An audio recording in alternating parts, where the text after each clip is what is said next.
Have you ever noticed something odd? We argue endlessly about boomers, we analyse millennials, we almost obsess over Gen Z like they're some brand new psychological experiment. But there's a whole generation sitting quietly in between, Generation X, born roughly between 1965 and 1980. They're your senior colleagues who never over-explain themselves, the parents who don't overshare emotions but always show up, the people who helped build the digital world without feeling the need to document their lives inside it. And strangely enough, they might be the most misunderstood generation alive. The empty house generation. Imagine being 8 years old in the late 1970s.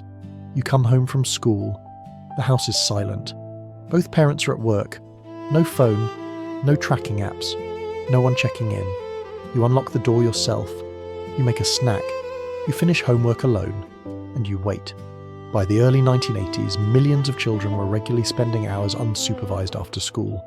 Not as an exception, but as the norm. That experience rewired something deep. It didn't just create independence, it created consequence awareness.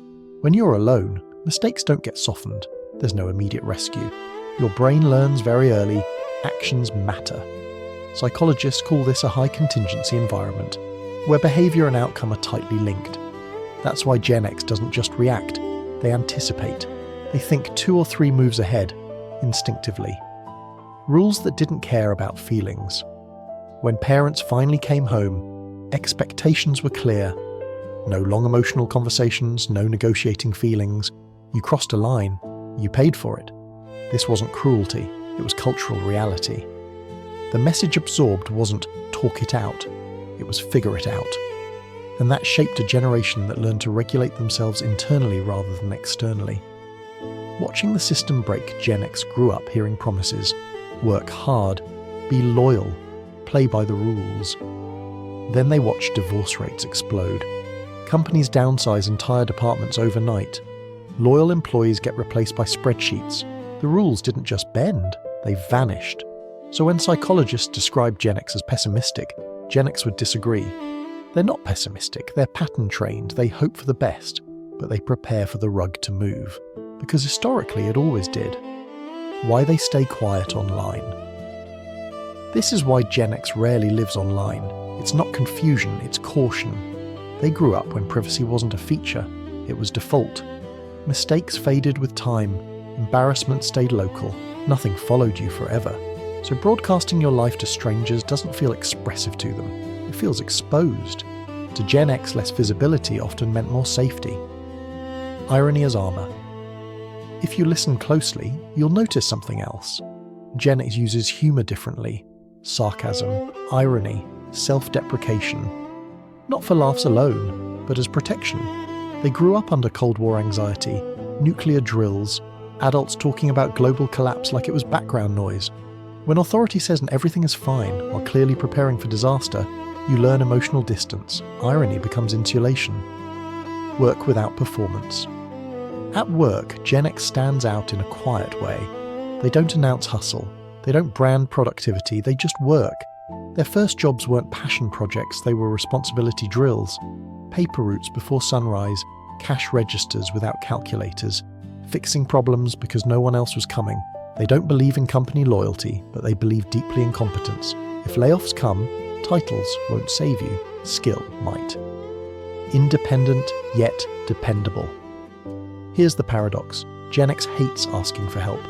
They've been solving problems alone since childhood, but if you need help, they show up. No post, no announcement, no credit requested. This comes from friendships formed out of necessity, not convenience. Authority must be earned. Gen X doesn't automatically respect hierarchy. They respect ability.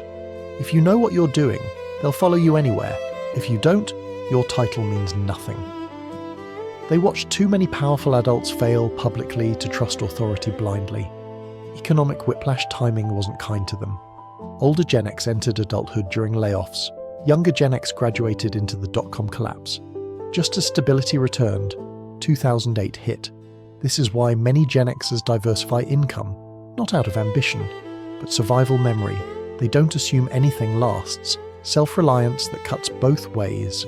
Research shows Gen X seeks less social support during stress, not because they lack people, but because asking feels like failure.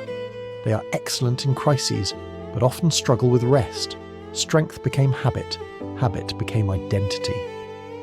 The last pre-Google thinkers, before answers were instant, knowledge had weight. You searched libraries, you waited, you earned information. That effort made learning stick. They fixed bikes, opened electronics, solved problems hands-on. It built a belief. If I stay patient long enough, I can understand this world. Watching the next generation grow, now they watch their kids grow up. Supervised, documented, protected. They gave what they never had. Attention. But sometimes they wonder, did safety replace resilience? Did visibility replace strength? Because in their worldview, visibility equals vulnerability. The bridge generation, Generation X, isn't better, just different. They grew up between eras, when the old world was collapsing and the new one hadn't stabilized yet.